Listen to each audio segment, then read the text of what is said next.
தனிமையில் வெறுமையில் தவிக்கையில் தவறான எண்ணங்கள் ஆட்கொள்கையில் தனிமையில் வெறுமையில் தவிக்கையில் தவறான எண்ணங்கள் ஆட்கொள்கையில் தாவீது மனதை மாற்றியவர் தயவாய் என்னையும் சாயலாக்கும். தாவீதின் மனதை மாற்றியவர் தயவாக என்னையும் சாயலாக்கும். பரமனே பரமனே பல முறை விழுந்தேனே, தேவனே தேவனே தேற்றிடும் மீட்டிடுமே. தேவனே தேவனே தேற்றிடும் மீட்டிடுமே. பலனற்ற பாத்திரம் நானே, பழுதடைந்தே பலமுறை நானே. பலனற்ற பாத்திரம் நானே, பழுதடைந்தே பலமுறை நானே. கரம் தொட்டென்னை வளையும் உலகுக்கு ஒப்பாக மாற்றும். கரம் தொட்டென்னை வளையும் உலகுக்கு ஒப்பாக மாற்றும். பலனற்ற பாத்திரம் நானே, பழுதடைந்தே பலமுறை நானே. ஆண்டவரே, பலனற்ற பாத்திரமாக ஆண்டவரே பழுதடைந்து போன நிலைமையில் நாங்கள் இருக்கலாம். ஆனால் எங்கள் உலகத்துக்கு ஒப்பாக மாற்றும் ஆண்டவரே. பலமுறை நாங்கள் விழுந்திருக்கிறோம், ஆனால் எங்களை தேற்றுகிறவர் நீர் மாத்திரமே. இந்த நேரத்தில் எங்களோடு தெளிவாய் பேசுங்க. என்ன பேச சுத்தமா இருக்கீங்களோ உங்களுடைய வார்த்தை கொண்டு எங்களை ஆண்டவரே இந்த நாளில் பேசுவதாக எங்களை தகுதிப்படுத்துங்க. அந்த பரலோக ராஜ்யத்தை சுதந்திரித்துக் கொள்வதற்கு ஒரு கூட எங்களையும் பாத்திரனாய் கர்த்தர் மாற்றுவீராக. கேட்ட வார்த்தைகளை மன்னாவை தேவரே எங்களுக்கு நீங்க தந்து கொண்டிருக்கீங்க, தரப்போறீங்க ஆண்டவரே, இனிமேலும் தரப்போறீங்க. அதற்காக ஸ்தோத்திரிக்கிறோம். எங்களை அடியனை மறைத்து நாமத்தை வெளிப்படுத்துகிறார்கள். இயேசுவின் நாமத்தினால ஜெபிக்கிறேன் நல்ல பிதாவே, ஆமென். ஆண்டவரும் உலக இரட்சகருமாகிய இயேசு கிறிஸ்துவின் இனிதான நல்ல நாமத்தினாலே உங்களை யாவரையும் நான் வாழ்த்தி வரவேற்கிறேன். கொஞ்ச நேரம் கர்த்தருடைய வார்த்தைகளை நாம் கேட்போம். விசேஷமாக கடந்த 4 வாரங்களாக நாம் பரலோக ராஜ்யத்துக்குள் பிரவேசிப்பவர் யார் என்கின்ற ஒரு தலைப்பு கீழாக பல காரியங்களை வேத ஆதாரத்தோடு நாம் கர்த்தருடைய வார்த்தை கேட்டுக்கொண்டிருக்கிறோம். என்ன கேட்டோம்? 4 விதமான நிலங்கள், கடுகு விதை, இன்னும் கோதுமைக்குள் கலைகள், இப்படி சொல்லி இன்னும் அநேக காரியங்கள், புளித்த மாவு, இப்படி சொல்லி அநேக காரியங்களை கடந்த 4 வாரங்களாக கர்த்தருடைய வார்த்தையை கொண்டு வேத ஆதாரத்தோடு கர்த்தருடைய வார்த்தையை நாம் கேட்டுக்கொண்டிருக்கிறோம். இந்த நாளும் கூட நாம் வாசிக்க கேட்டதான மத்தேயு 13ஆம் அதிகாரம் 44ஆம் வசனம் சொல்கிறது, அன்றையும் பரலோக ராஜ்யம் நிலத்தில் புதைத்திருக்கிற பொக்கிஷத்துக்கு ஒப்பாய் இருக்கிறது. அதை ஒரு மனுஷன் கண்டு மறைத்து அதை பற்றிய சந்தோஷத்தினாலே போய் தனக்கு உண்டான எல்லாவற்றையும் விற்று அந்த நிலத்தை கொள்ளுகிறான் என்று சொன்ன ஒரு வார்த்தை தான் இந்த நாள்ல கர்த்தருடைய வார்த்தையாய் நாம் கேட்க போகிறோம். இதுல ஒரு வார்த்தை சொல்லப்பட்டிருக்கிறது, நிலத்தில் புதைத்திருந்திருக்கிற பொக்கிஷம். நிலத்தில் புதைத்திருந்திருக்கிற பொக்கிஷம் என்கின்ற ஒரு வார்த்தை. இந்த வசனத்திலே நாம் 3 வார்த்தைகளை நாம் விளங்கிக் கொள்வதற்கு ஆண்டவர் நமக்கு கிருபை தருகின்றார். என்ன காரியம்? 3 வார்த்தை சொல்லப்பட்டிருக்கிறது. ஒவ்வொரு வாரமும் நம் கர்த்தருடைய வார்த்தை கேட்கும் போது அந்த அதிகாரத்துல பலவிதமான வார்த்தைகள் சொல்லப்பட்டிருக்கு. இந்த நாள்ல 3 விதமான வார்த்தை சொல்லப்பட்டிருக்கு. முதல் காரியம் நிலம், இரண்டாவது மறைந்துள்ள பொக்கிஷம், மூன்றாவது இயேசுவுக்கு சந்தோஷம் கொடுத்தவர்கள். இம்மூன்று வார்த்தைகளும் நமக்கு போதிக்கிற சத்தியமாக இந்த நாளில் காணப்படுகிறது. அப்ப இந்த மூன்று வார்த்தைகள் என்ன? நிலம் என்றால் என்ன? பொக்கிஷம் என்றால் என்ன? இயேசுவுக்கு சந்தோஷம் கொடுக்கிற காரியங்கள் என்ன? கொடுத்தவர் யார் என்று சொல்லி, எப்படி இயேசுவுக்கு சந்தோஷத்தை கொடுக்க வேண்டும் என்று சொல்லி கர்த்தருடைய வார்த்தை இந்த நாளில் உங்களோடு மிக சுருக்கமாக நான் பகிர்ந்து கொள்ள நான் ஆசைப்படுகிறேன். வேதம் சொல்கிறது, நிலத்தை குறித்து நாம் வாசிப்போம் என்றால் பரிசுத்த வேதாகமத்தில் முழுவதிலும் நிலத்தை பற்றிய ஆவிக்குரிய போதனை என்னவென்றால், நாம் வாழ்கின்ற உலகத்தை அதை குறிக்கிறது. நிலம் என்றால் எதுன்னு சொன்னா, இன்னைக்கு நாம் வாழ்கின்ற உலகம், இன்னைக்கு நாம் வாழ்கின்ற உலகம் இதுதான் நிலம். அப்போ நிலம் என்பது சொல்ல போனா அது என்ன காரியத்தை சொல்கிறது என்றால், நிலம் என்பது இன்னைக்கு நீங்களும் நானும் வாழ்கின்ற இந்த உலகத்தை தான் நிலம் என்று சொல்லப்பட்டிருக்கிறது. நான் சொல்லவில்லை. மத்தேயு 13ஆம் அதிகாரம் 48ஆம் வசனம் சொல்கிறது, நிலம் அது உலகம் என்று சொல்லப்பட்டிருக்கு. நிலம் இஸ் a land, நிலம் இஸ் a world. நிலம் என்றால் அது உலகத்தை குறிக்கிறது. நம்ம ஆண்டவர் இயேசு கிறிஸ்து நமது மனவாட்டியை தேடி, அதாவது கிறிஸ்துவ மனிதர்களை தேடி, பாவியான மனிதர்களை தேடி கிட்டத்தட்ட 2024 ஆண்டுகளுக்கு முன்பதாக இந்த உலகத்துக்கு வந்தார் என்று சொல்லி நாம் பார்க்கின்றோம். ஆண்டவர் மனவாட்டியை அவர் கண்டுபிடித்த இடம் இந்த உலகம்தான். அவர் எங்க கண்டுபிடித்தாலும், மனவாட்டி என்றால் யார்? மணவாளன் இயேசு மாத்திரம் தான், ஒரே ஒரு மணவாளன். மணவாட்டி என்றால் இன்னைக்கு நீங்களும் நானும் தான். அப்போ அந்த மணவாட்டியை தேடி இயேசு கிறிஸ்து இந்த பூலோகத்துக்கு அவர் 2024 வருடங்களுக்கு முன்பதாக வந்தார். அவர் வந்த இடம்தான் நிலம். அப்போ நிலம் என்றால் உலகம். அப்ப இந்த உலகத்தை தேடி இயேசு கிறிஸ்து வந்தார். எனவே உலகத்தில் வாழ்கின்ற தேவனுடைய பிள்ளைகளே, இந்த உலகம் எனக்கு வாழ பிடிக்கல என்று சொல்லி வனாந்தரத்திலே என்ன செஞ்சாங்கன்னா அவங்க போய் சேர்ந்தார்கள். பாவம் நிறைந்து வாழும் உலகில் தான் நம்மை தேவன் வைத்துள்ளார். அப்ப இந்த உலகம் எப்படிப்பட்ட உலகம் என்று சொல்லி பார்க்கும்போது பாவம் நிறைந்த ஒரு உலகம் என்று சொல்லி பார்க்கின்றோம். காரணம், வேதம் சொல்கிறது, பாவிகளை தேடி கிறிஸ்து உலகத்துக்கு வந்தார். பாவியான மனிதனிடத்தில். அப்போ நாம் சொல்ல முடியாது நம்ம எல்லாம் பரிசுத்தமான சொல்லி. அப்போ உலகம், வேதம் சொல்லுகிறது, உலகமே பாவத்தினாலே மூடப்பட்டது. காரணம், ஆதாம் ஏவாள் மூலமாக இந்த உலகத்திலே பாவம் கடந்து வந்தது.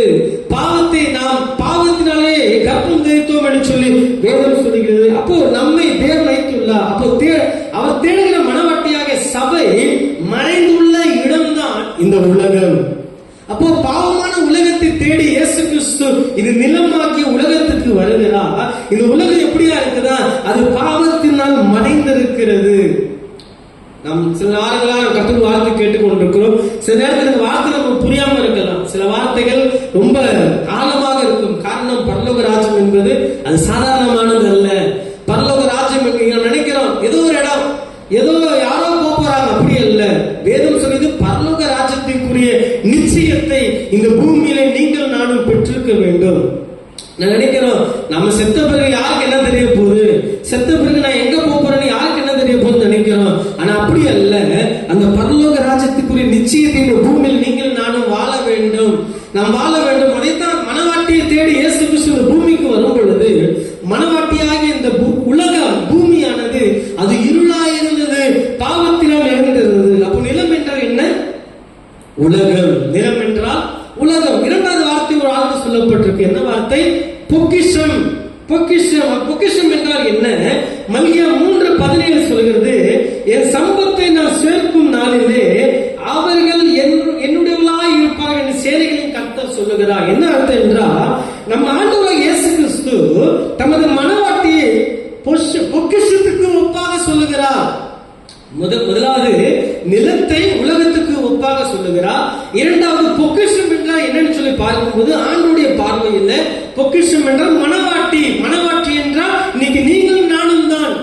அப்போ ஆண்டுடைய பார்வையிலே இன்னைக்கு நீங்கள் நானும் மிகப்பெரிய ஒரு பொக்கிஷமாய் காணப்படுகிறோம். அதைத்தான் இங்கே செய்தியோட தலைப்பு அதான், நிலத்தில் புதைத்திருக்கிற பொக்கிஷம். இன்னைக்கு நீங்கள் நானும் இந்த பூமியில் நிலைக்கப்பட்டிருக்கின்றோம், இந்த உலகத்திலே புதைக்கப்பட்டிருக்கின்றோம். அப்போ ஆண்டவருடைய பார்வையில இன்னைக்கு மனவாட்டி தான் யாருன்னு சொல்லி பார்க்கும்போது பொக்கிஷமாய் ஆண்டவர் பார்க்கின்றார். அதற்கும் மேலாக நிலத்தில் புதைத்திருக்கிற பொக்கிஷம் என்று கூறுகிறார். இன்னைக்கு மனவாட்டி யாருன்னு சொல்லி பார்க்கும்போது நிலத்தில் புதைத்திருக்கிற பொக்கிஷம், அதாவது நிலமாகிய உலகில் கர்த்தர் இந்த பொக்கிஷம் தான் அவருடைய மனவாட்டி. நிலம் தான் இந்த பொக்கிஷம் தான் அவருடைய மனவாட்டி. அப்போ அதுதான் ஆண்டவர் சொல்லுகிறார், என் சம்பத்தை நான் சேர்க்கும் நாளிலே அவர்கள் என்னுடையவர்களாய் இருப்பார் என்று சொல்லி கர்த்தர் சொல்லுகிறார். அப்படி என்றால் அவருடைய சம்பத்து என்றால் என்ன? இன்னைக்கு நீங்கள் நானும் தான் ஆண்டவருடைய சமூகத்திலே சம்பத்தாய் நாம் காணப்படும். இவ்விதமா கர்த்தருடைய வருகையிலே மணவாளன் இயேசுவோடு சேர்க்கப்படுவர்களே அவருடைய சம்பத்து. அப்போ சம்பத்து என்றால் கர்த்தருடைய வருகையிலே இந்த செகண்ட் கமிங் யார் அவரோடு நாம் சேருகிறோமோ அவர்தான் யார் அவருடைய மணவாளனாய் காணப்படுகிறார்களோ, அதாவது இயேசுதான் மணவாளன். அவருடைய மணவாட்டியா யார் சேர்க்கப்படுகிறார்களோ அவர் இரண்டாம் வருகையிலே நாம் காணப்படுவோம். அப்ப இந்த இரண்டாம் வருகையிலே இன்னைக்கு நீங்கள் நானும் காணப்பட வேண்டும் என்றால், அந்த இரண்டாம் வருகையிலே நீங்கள் நானும் ஆண்டவரை முகமுகமாய் சந்திக்க வேண்டும் என்றால் ஆண்டவர் கரத்திலே நான் பொக்கிஷமாய் காணப்பட வேண்டும். ஆண்டவருடைய கரத்திலே நான் பொக்கிஷமாய் காணப்பட வேண்டும். ஒருவேளை நமக்கு ஒரு கேள்வியில் இருக்கலாம், இன்னைக்கு ஒருவேளை இன்னைக்கு சீக்கிரத்தில் எல்லாரும் மறிச்சிடுறாங்க, இவங்க எல்லாம் எங்க போவாங்க, இரண்டாவது வருகையில இவங்க எல்லாம் எங்க காணப்படுவாங்க சொல்லி பலவிதமான கேள்விகள் இருக்கலாம். ஒருவேளை நம்ம எல்லாம் இப்பவும் மறிக்க போகிறோம், ஆனா இவங்க இதுவரை மறித்தவங்களை எங்க போயிருப்பாங்க அப்படின்னு சொல்லி நம்ம கேள்வி இருக்கலாம். வேதம் சொல்லுகிறது, ஆண்டவருடைய இரண்டாம் வருகையில அவருடைய வருகை வரும் பொழுது முதலாவது கிறிஸ்துவுக்குள் மரித்தவர்கள் முதலாவது இழந்திருப்பார்கள். அப்ப கிறிஸ்துவுக்குள் மரித்தவர்கள் என்றால் யார் என்று சொல்லி பார்க்கும்போது ஆண்டவரை ஏற்றுக்கொண்டவர்கள், ஆண்டவர் மூலமா ஞானஸ்தானம் பெற்றவர்கள், அவர் சுவிசேஷத்தை அறிந்திருக்கிறவர்கள், இந்த பூமியிலே ஆண்டவரை எதிர்பார்க்கிற வாழ்க்கையை வாழ்ந்தவர்கள், இவங்க எல்லாம் யார் என்று சொல்லி பார்க்கும் பொழுது கிறிஸ்துவுக்குள் மரித்தவர்கள் இவர்கள் முதலாவது எழுந்திருப்பார்கள். பின்பு உயிரோடு இருக்கிற நாம் எல்லாரும் அவரை முகமுகமாய் சந்திப்போம். அப்போ இப்ப மரித்தவர்கள் எங்க இருக்கிறாங்க? வேதம் சொல்லுகிறது அவங்க எல்லாம் நித்திரையா இருக்கிறார்கள். அவங்க எல்லாம் நித்திரையா இருக்கிறாங்க. வேதம் சொல்லுகிறது அது ஆனந்த நித்திரை. ஆனந்த நித்திரை. அவங்க எல்லாம் எப்படி இருக்காங்க? Sleeping mood. அப்படிப்பட்ட ஒரு சூழ்நிலை இருக்கிறாங்க. அப்போ அவங்க எல்லாம் ஏற்ற நேரத்திலே ஆண்டவருடைய வருகை வரும் பொழுது அவங்க எழுந்திருப்பார்கள். இரண்டு காலம் இருக்கு, அதாவது பாதாளம், மகா பாதாளம். பாதாளம் என்றால் இப்ப மருத்துவர்கள் எங்க இருப்பாங்க? பரலோகத்துக்கு போக மாட்டாங்க. ஒரு பாதாளம் இருக்கும், ஒரு ஸ்டேஜ் இருக்கும், அந்த ஸ்டேஜ்ல தான் இருப்பாங்க. இவங்க எல்லாம் மறித்து ஆண்டவருடைய வருகையில வரும் பொழுது இவங்க எல்லாம் எடுத்துக் கொள்ளப்படுவார்கள், அந்த சிங்காசனத்துக்கு நேராய் போவார்கள். அப்போ ஆண்டவருடைய கரத்திலே நீங்கள் நானும் பொக்கிஷமாய் காணப்படுகிறோம். அப்போ வேதம் சொல்கிறது நமது மணவாளன் இயேசு தமது மணவாட்டி தேடி வரும் பொழுது நீங்கள் அவருடைய பொக்கிஷமாக இருக்க வேண்டும். இயேசு கிறிஸ்து அவருடைய மணவாளன் மணவாட்டி தேடி இந்த பூமிக்கு வரும் பொழுது நீங்களும் நானும் எப்படி இருக்கணுமா? அவருடைய பொக்கிஷமா இருக்க வேண்டும். பொக்கிஷம் போல ஜீவிப்பவர்களை மணவாட்டியாக சேர்த்துக் கொள்வார்கள். இது நான் சொல்லவில்லை. 1 தெசலோனிக்கு 4ஆம் அதிகாரம் 16 முதல் 18ஆம் வசனம் வரை வாசித்து பார்க்கும் போது இனி வேதம் சொல்கிறது ஜீவிப்பவர்களை மணவாட்டியாக சேர்த்துக் கொள்வார்கள். அப்போ வேதம் சொல்கிறது உங்களை நீங்களே ஆராய்ந்து பாருங்கள். Self declaration, self test. இன்னைக்கு நீங்க நம்ம என்ன செய்யணுமா? நம்ம ஆராய்ந்து பார்க்க வேண்டும். இன்னைக்கு சபைக்கு வருகிறோம், இன்னைக்கு ஆண்டவரோடு என்னுடைய ஐக்கியம் எப்படியாக இருக்கிறது, கிறிஸ்து வாழ்க்கையிலே நான் எவ்வாறு நான் செயல்படுகிறேன். அப்போ பொக்கிஷம் போன்றவர்கள் எப்படிப்பட்டவர்கள் என்றால் அவர்கள் இயேசுவுக்கு சந்தோஷம் கொடுப்பவர்கள். முதலாவது நிலத்தை பார்த்தோம், நிலம் என்றால் உலகம். இரண்டாவது பொக்கிஷம். பொக்கிஷம் யார் என்று சொல்லி பார்க்கும்போது மணவாட்டி யார் என்றால் இயேசு கிறிஸ்து வருகையில வரும் பொழுது மணவாட்டியாக நாம் சேர்த்துக் கொள்ளப்படுவோம். அப்போ அவருடைய பார்வையில் எப்படியா இருக்கிறோம்? பொக்கிஷமா இருக்கிறோம். அப்போ நாம் பொக்கிஷமா இருக்கும் பொழுது ஆண்டவரை ஏற்றுக்கொண்டு இந்த உலகத்தில் நான் வாழ்க்கை வாழும் பொழுது இயேசுவுக்கு சந்தோஷத்தை கொடுக்கிறவர்களாய் நாம் காணப்படுகின்றோம். அப்ப மூன்றாவது காரியம் என்ன? இயேசுவுக்கு சந்தோஷம் கொடுத்தவர்கள். வேதம் சொல்லுகிறது நம் ஆண்டவராகிய இயேசு கிறிஸ்து நிலத்தில் புதைத்திருக்கிற பொக்கிஷத்தை கண்டபோது அவர் சந்தோஷப்பட்டார். அந்த பொக்கிஷத்தை தனக்கு சொந்தமாக்கும்படி தனக்கு உண்டான எல்லாவற்றையும் விட்டு அதை சொந்தமாக்கி கொண்டார். வேதம் சொல்லுகிறது, அதை வாசித்தோமே, 10:13-14 சொல்லுகிறது, பரலோக ராஜ்யம் நிலத்தில் புதைத்திருக்கிற பொக்கிஷத்துக்கு ஒப்பா இருக்கிறது. பொக்கிஷம் என்றால் யாரு? நம்ம தான். அதை ஒரு மனுஷன் கண்டு, இதெல்லாம் என்னன்னு சொன்னா இயேசு கிறிஸ்து சீசர்களை பார்த்து ஒரு ஊமையை சொல்லுகிறார். இன்னைக்கு ஒரு காரியத்தை சொல்லணும்னா ஒருத்தர் புரியணும்னா நம்ம என்ன செய்வோம்? பல நேரத்துல சில உதாரணங்களை சொல்லுவோம்ல. சில எடுத்துக்காட்ட சொல்லுவோம். என் வாழ்க்கை இப்படி நடந்துச்சு, இது இப்படிதான் சொல்லி எடுத்துக்காட்டா சொல்லுவோம். அதே போலதான் இயேசு கிறிஸ்து எடுத்துக்காட்டா சொல்றாரு. என்ன சொல்றாரு? பரலோக ராஜ்யம் புதைத்திருக்கிற பொக்கிஷத்துக்கு ஒப்பா இருக்கிறது. அதை ஒரு மனுஷன் கண்டு மறைத்து அதை பற்றிய சந்தோஷத்தினாலே போல் தனக்கு உண்டான எல்லாவற்றையும் விற்று அந்த நிலத்தை கொள்ளுகிறான். இதுக்கு என்ன அர்த்தம்னா, இயேசு கிறிஸ்து அந்த பொக்கிஷத்தை காணுகிறார், அந்த மனுஷனை கண்டு அதில் சில மறைத்து வைக்கிறார், அதை சந்தோஷப்படுகிறார். ஒரு நாள் என்ன ஆனது? அதுக்கு உண்டான எல்லாவற்றையும் விற்று, அதுக்கு உண்டான எல்லாவற்றையும் விற்றுனா என்ன அர்த்தம்? தன்னுடைய வாழ்க்கையை விற்று இந்த பூமிக்கு இறங்கி வந்தார். இந்த பூமிக்கு இறங்கி வந்தார் அந்த சொந்தமாகும்படிக்கு தனக்கு உண்டான எல்லாவற்றையும் விற்று அவர் சொந்தமாக்கி கொண்டார். அப்போஸ்தலர் 20ஆம் அதிகாரம் 28ஆம் வசனம் சொல்கிறது, தேவன் தமது சுய ரத்தத்தினாலே சம்பாதித்துக் கொண்டதுதான் எதுன்னு சொன்னால் என்னது? சபை. தேவன் தம்முடைய சுய ரத்தத்தினாலே சம்பாதித்துக் கொண்டதுதான் எது என்றால் சபை. இப்பொழுது சபை என்றால் என்ன? நம்ம தான். சபை என்றால் என்ன சொல்லி பார்க்கும்போது நம்ம தான். அப்போ ஆண்டவர் நம்மை அவர் சம்பாதித்துக் கொண்டிருக்கிறார். எதனாலே? தன்னுடைய சுய ரத்தத்தினாலே. அப்ப பொக்கிஷம் யாருடையது? ஆண்டவருடையது. பொக்கிஷம் என்றால் நீங்க நம்ம தான். அப்ப நம்மை ஆண்டவர் செய்றாரு, அதை பெற்றுக் கொள்ளும் பொழுது அவர் என்ன செய்றாரு? சந்தோஷப்படுகின்றார்.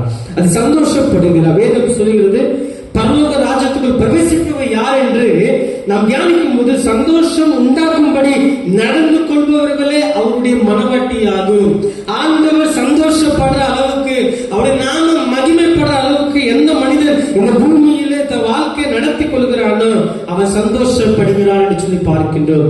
அப்போ அவரை சந்தோஷப்படுத்துகிறவர்களும் இந்த உலகத்திலே உண்டு, அவரை துக்கப்படுத்துகிறவர்களும் அந்த உலகத்திலே உண்டு. காரணம், பொக்கிஷத்தை எடுத்துக்கொள்ளவோ இயேசு வருகிறார். பொக்கிஷத்தை தனக்கு சொந்தமாக்கவே தன் ரத்தத்தை முழுவதும் கிரியமாய் இந்த பூமியிலே அவர் செலுத்துகிறார் என்று சொல்லி நாம் பார்க்கின்றோம். அப்போ பரலோக ராஜ்யத்தை நான் சுதந்திரித்துக் கொள்வதற்கு நான் என்ன செய்ய வேண்டும் என்றால், ஆண்டவர் சந்தோஷப்படுற அளவுக்கு ஆண்டவர் இந்த பூமியிலே தன் ரத்தத்தினாலே உங்களையும் என்னையும் மீட்டு எடுத்தார் என்ற நிச்சயத்தை நாம் பெற்றுக்கொள்கிற அளவுக்கு இந்த பூமியிலே நான் வாழ்கின்ற வாழ்க்கை ஆண்டவருக்கு பிரியமுள்ளதாக இருக்க வேண்டும். இப்போ இயேசுவுக்கு சந்தோஷம் கொடுப்பவர்கள் யார் என்று சொல்லி பார்க்கும்போது ஒரு 3 காரியத்தை சொல்லி நான் செய்தியை நிறைவு செய்ய ஆசைப்படுகிறேன். 3 விதமான மனிதர்கள் மாத்திரம்தான் இயேசுவுக்கு சந்தோஷம் கொடுக்க முடியும். இன்னைக்கு அந்த 3 காரியம் என் வாழ்க்கையிலும் அது காரணமா இருக்கிறது. என்ன காரணம் சொல்லி பார்க்கும்போது, கர்த்தருடைய சபையில் உள்ள விசுவாச மக்கள் ஆண்டவரை துக்கப்படுத்தவும் முடியும், அவரை சந்தோஷப்படுத்தவும் முடியும். அப்படித்தானே? இன்னைக்கு ஆண்டவர் சமூகத்தில் இருக்கும் பொழுது ஆண்டவரை சந்தோஷப்படுத்தவும் முடியும், ஆண்டவரை துக்கப்படுத்தவும் முடியும். வேதம் சொல்கிறது, அன்றும் நீங்கள் மீட்கப்பட்ட நாளுக்கென்று முத்திரையாக பெற்ற தேவனுடைய பரிசுத்த ஆவியை என்ன செய்யாதீங்க? துக்கப்படுத்தாதிருங்கள். இது நான் சொல்லவில்லை. எபேசியர் 4ஆம் அதிகாரம் 30ஆம் வசனம் சொல்கிறது. என்ன சொல்கிறது? நீங்கள் மீட்கப்பட்ட நாளுக்கென்று முத்திரையாக பெற்ற தேவனுடைய பரிசுத்த ஆவியை என்ன செய்யக்கூடாது? துக்கப்படுத்தாதிருங்கள். எனவே பவுல் அப்போஸ்தலன் இவ்வாறு எழுதுகிறார், பரிசுத்த ஆவியானவரை துக்கப்படுத்துகிற 3 முக்கியமான பாவங்கள் வேதத்தில் திட்டவட்டமாக குறிப்பிடுகிறது. பவுல் என்ன செய்றாரா? ஆண்டவரை துக்கப்படுத்துகிற 3 விதமான பாவம். என்ன சொன்னா, மாம்ச இச்சையில் விழுபவர்கள் கர்த்தரை துக்கப்படுத்துகிறார்கள். மாம்ச இச்சையில் விழுகிறவர்கள் கர்த்தரை துக்கப்படுத்துகிறார்கள். கர்த்தருக்கு கீழ்ப்படியாதவர்கள் கர்த்தரை துக்கப்படுத்துகிறார்கள். சபைக்குள் சண்டையிடுகிறவர்கள் கர்த்தரை துக்கப்படுத்துகிறார்கள். இந்த 3 காரியங்கள் அப்போஸ்தலனாகிய பவுல் தன்னுடைய நிருபத்திலே, அப்போஸ்தலர் நடபடிகள் புஸ்தகத்திலே அவள் எழுதி வைத்திருக்கிறார். அப்போ ஆண்டவருக்கு சந்தோஷம் கொடுப்பவர்கள் 3 காரியம் என்ன சொல்லி பார்க்கும்போது, முதல் காரியம், மனம் திரும்பி மந்தையில் சேர்க்கப்பட்டவர்களை குறித்து கர்த்தர் சந்தோஷப்படுகின்றார். முதலாவது காரியம், மனம் திரும்பி மந்தையில் சேர்க்கப்பட்டவர்களை குறித்து அவர் சந்தோஷப்படுகின்றார். அப்போ நீ முதலாவது காரியம், என் வாழ்க்கையில ஆண்டவர் என்னை குறித்து சந்தோஷப்பட வேண்டும் என்றால் நான் செய்ய வேண்டிய முதல் காரியம், என் வாழ்க்கையில மனம் திரும்புதல் இருக்க வேண்டும். மனம் திரும்புதல் என் வாழ்க்கையில் இருக்க வேண்டும் என்று சொல்லி பார்க்கின்றோம். வேதத்தில் பார்க்கும் அநேக வசனம் இருக்கின்றது. இழந்து போனது தேடவே ரட்சிக்கவே மனுஷகுமாரன் இந்த பூமியில வந்திருக்கிறார்.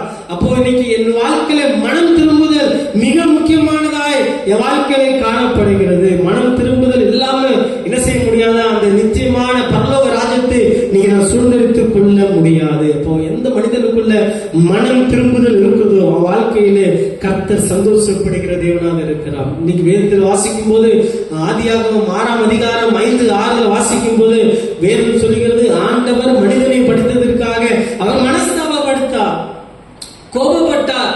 காரணம் 6 நாட்கள் ஆண்டவர் உலகத்தையும் வானத்தையும் பறவைகளையும் மிருகங்களையும் சமுத்திரத்தையும் எல்லாவற்றையும் படைத்து ஆண்டவர் கடைசியா மனிதனை படைத்ததற்காக அவர் மனஸ்தாபப்பட்டார். காரணம் மனிதன் உடைய பாவங்கள் பூமியில் அவ்வளவாய் பெருகினது.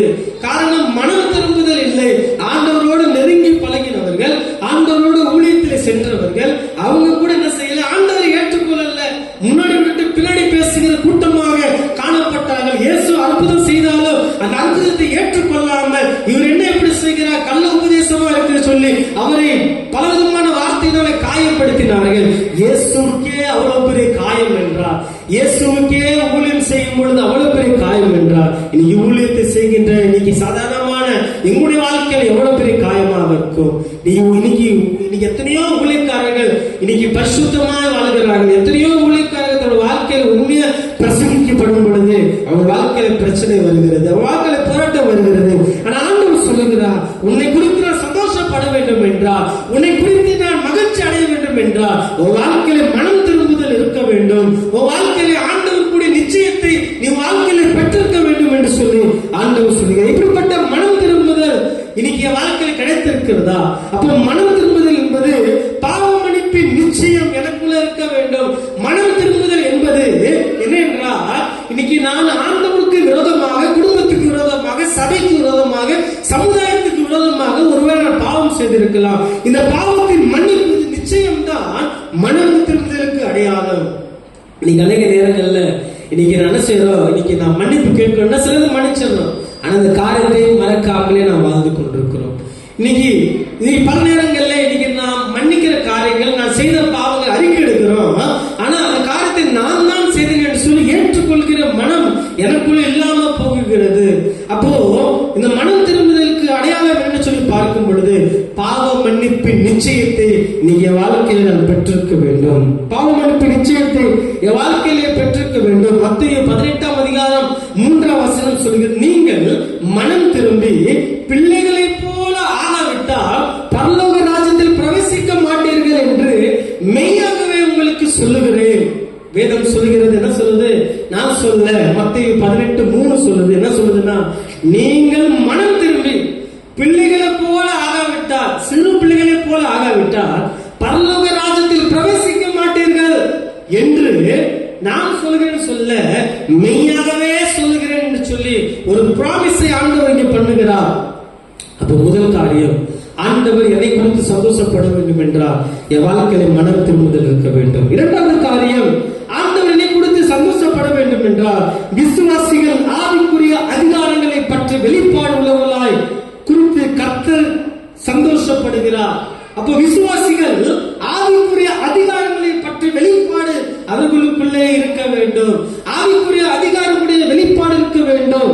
அப்போ நீங்க ஆண்டவர் லூக்கா 10ஆம் அதிகாரம் 21ஆம் வசனத்தில் வாசிக்கும் பொழுது, அந்த வேளையில் இயேசு ஆவிலே களி கூர்ந்து, பிதாவே, வானத்துக்கும் பூமிக்கும் ஆண்டவரே, இவர்கள் நீ ஞானிகளுக்கும் கல்விமான்களுக்கும் மறைத்து பாதருக்கு வெளிப்படுத்தினபடியா உங்களை ஸ்தோத்திரிக்கிறேன். ஆம் பிதா, இப்படி செய்வது உங்களுடைய திருமணத்துக்கு பிரியமா இருக்கிறது. அப்போ இங்க ஆண்டவர் சொல்லுகிறார், உங்களை குறித்து நான் சந்தோஷப்பட வேண்டும் என்றால் விசுவாசிகள் ஆவியின் அதிகாரத்தில் ஆவிக்குரிய அதிகாரங்களை பற்றிய வெளிப்பாடு உள்ளவர்களாய் இருக்க வேண்டும். நீங்க ஜெபிக்கும் போது ஆவிக்குரிய ஒரு அதிகாரக்குள்ளலாய் இருக்க வேண்டும். வேதம் சொல்கிறது, என்ன சொல்கிறது? சத்துருவின் தேர்களை விதிக்கவும் சாத்தானின் சகல வல்லமைகளை மேற்கொள்ளவும் உங்களுக்கு அதிகாரம் கொடுக்கிறேன், ஒன்றும் உங்களை சேதப்படுத்தாது என்று சொல்லி லூக்கா 10ஆம் அதிகாரம் 19ஆம் வசனம் சொல்லுகிறது.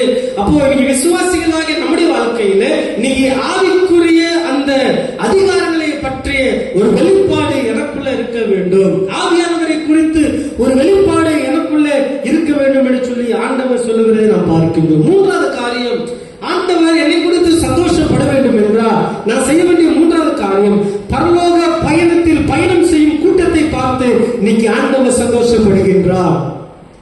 பரலோக பயணத்தில் பயணம் செய்யும் கூட்டத்தை பார்த்து, இந்த பயணம் எங்க செய்யறாங்க, இந்த கூட்டம் எங்க இருக்குது என்றால் இந்த பூமியில தான் இருக்கு. நான் ஏற்கனவே சொன்னல, பரலோக ராஜ்யத்தை நிச்சயம்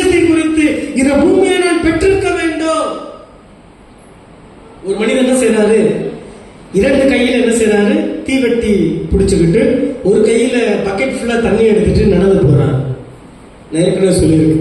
நடந்து போய் கொண்டிருக்கும் போது அவரை பார்த்து கேட்கிறாங்க. என்ன கேட்கிறாங்க? ஏன் ஒரு கையில தீயையும் ஒரு கையிலையும் பக்கெட்டும் தண்ணியை வச்சிருக்கீங்க கேட்கும் போது அவர் சொல்றாரு, இந்த பரலோகத்தை என்ன செய்ய போறேன்? தீயை விட்டு எரிய வைக்க போறேன், நரகத்தை தண்ணியை விட்டு அமைக்க போறேன்.